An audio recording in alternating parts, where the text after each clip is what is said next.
My name is Judith Scheindlin, and for many years I presided over a courtroom where I dispensed justice with a no-nonsense approach. But you probably know me as Judge Judy, a name that became synonymous with straightforward, common-sense solutions to everyday problems. For over 2 decades my courtroom was where common sense ruled, a place where legal jargon took a back seat to practical solutions. It was a place where people could find resolution, even if it wasn't always what they expected. People brought me their disputes, broken contracts, the kind that leave businesses and individuals feeling betrayed and financially vulnerable. Neighbor feuds, often escalating over trivial matters like property lines or noise complaints, turning communities into battlegrounds. Family drama, the kind that can tear loved ones apart and leave lasting scars. And I cut through the nonsense to deliver swift, fair decisions, offering clarity and closure to those caught in the legal crossfire.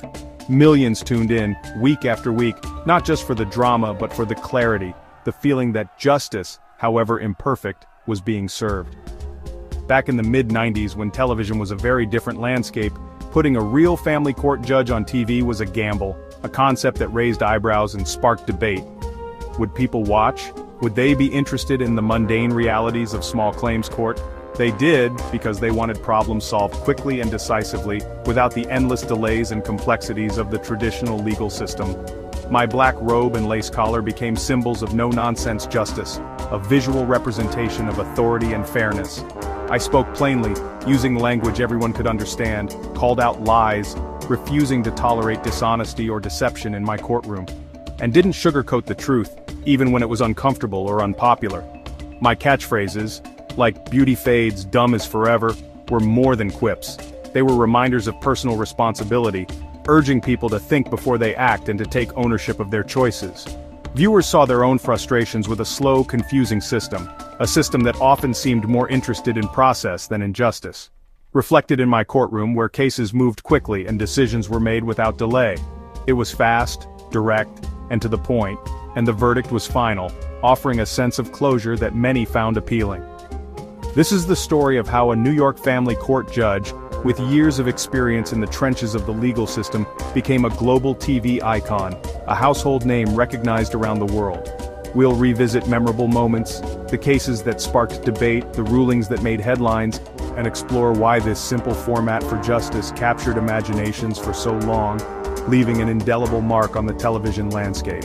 So sit down, be quiet, and pay attention, because in my courtroom, respect is paramount. Court is now in session.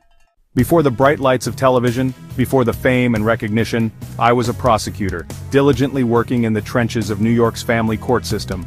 It was a demanding job, but one that I found incredibly rewarding.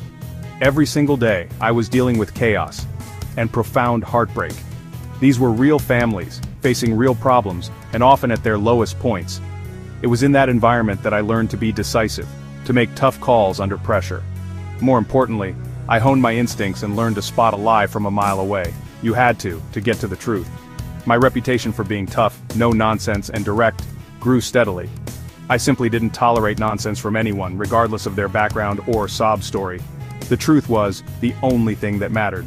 Then, things started to shift. A Los Angeles Times profile shined a light on my approach, and a 60-minute segment delved even deeper into my courtroom style. These media appearances brought my unique style and perspective to national attention, sparking a conversation. Suddenly, TV producers saw potential, recognizing the public's appetite for something different. They envisioned a new kind of court show, one that featured a real judge with a real personality tackling real cases. At first I hesitated. It was a big decision, a major life change to consider. I had a fulfilling career that I genuinely loved, and I was good at it. But the idea of reaching a wider audience was intriguing, to resolve disputes with common sense and straightforward honesty, just like I always had.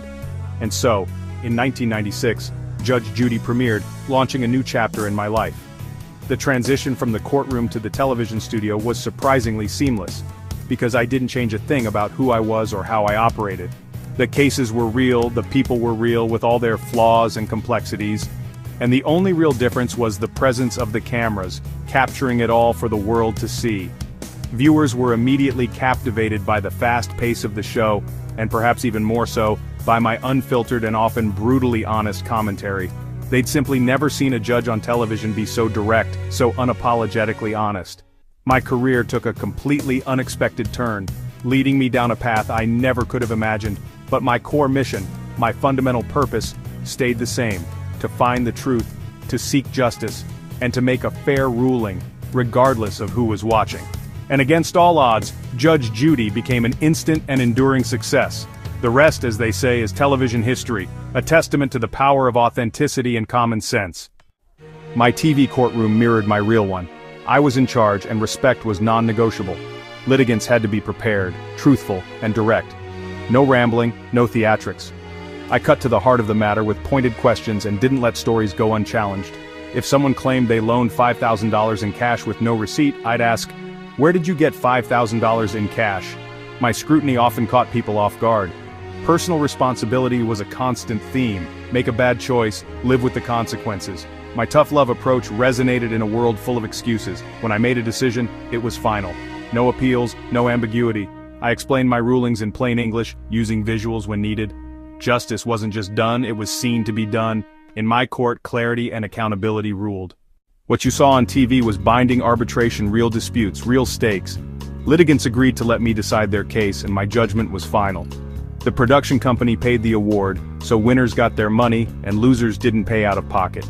Producers scoured small claims filings for compelling cases, then offered both sides a trip to LA and an appearance fee. In court, my rules applied. Bailiff Bird kept order and handled evidence. Litigants had to bring proof receipts, contracts, photos, texts. I want proof, not promises. Vague claims didn't get far. The plaintiff had the burden of proof and had to come prepared. Proceedings were swift. I listened, asked questions, and didn't allow interruptions. My goal was fairness and common sense, not legal technicalities. After hearing both sides, I rendered judgment, case closed. Bird escorted the litigants out, and that was that. Efficient, final, and clear. Thousands of cases came through my courtroom during my time on the bench. Each one presented its own unique set of challenges and circumstances. But some were unforgettable, etched into my memory not just for their legal complexities, but for the human stories they revealed. Like the stolen purse case, a seemingly simple matter of petty theft. I remember the defendant's smirk, a cocky arrogance that vanished as the truth began to unravel. It was a detail about a fast food gift card, an overlooked piece of evidence, that ultimately exposed his lie and revealed his guilt. The smallest details can often be the most revealing. Justice, and a certain sense of satisfaction, served. It's a good feeling when the system works, or the laptop dispute, a classic case of he said, she said. The buyer claimed the laptop broke just days after purchase, seeking compensation for the damage. But then, under questioning, he admitted to visiting virus-laden websites, a crucial piece of information. Case dismissed. Sometimes the truth is in the browser history. Then there were the bizarre cases, the ones that made you question what people would bring to court. I remember one case where a woman actually sued her neighbor because his cat stared at her menacingly. I couldn't believe it. I had to explain, gently, a cat staring, no matter how intensely, isn't grounds for a lawsuit. People sued over Tupperware, the most trivial things sometimes.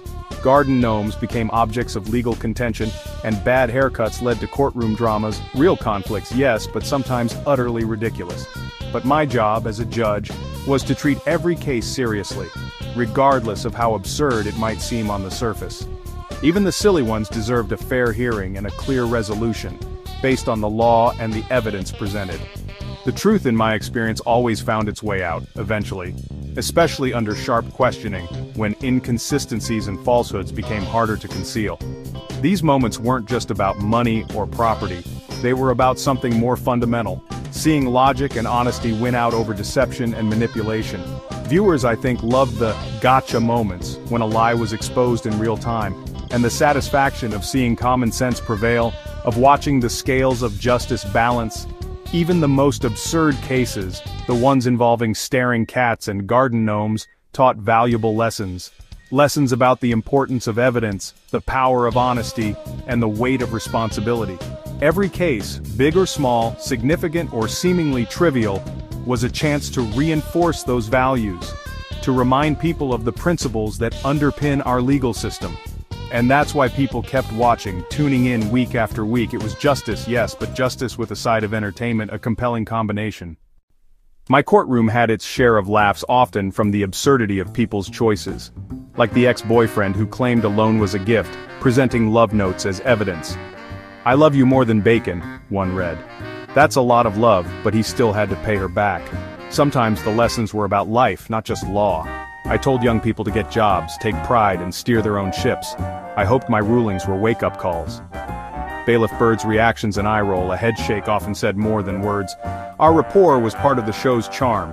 He was my steady partner for 25 years. One lesson I hammered home: put it in writing. So many disputes could be avoided with a simple, signed agreement.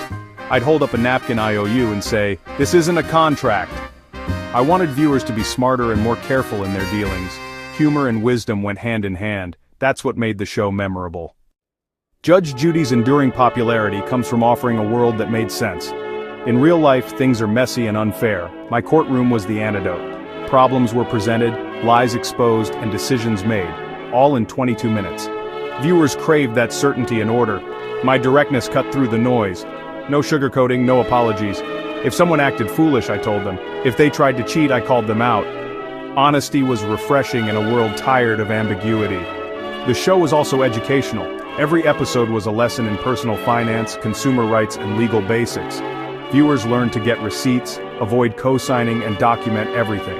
Ultimately, people watched because they saw justice they could believe in. Right and wrong, accountability, and fairness.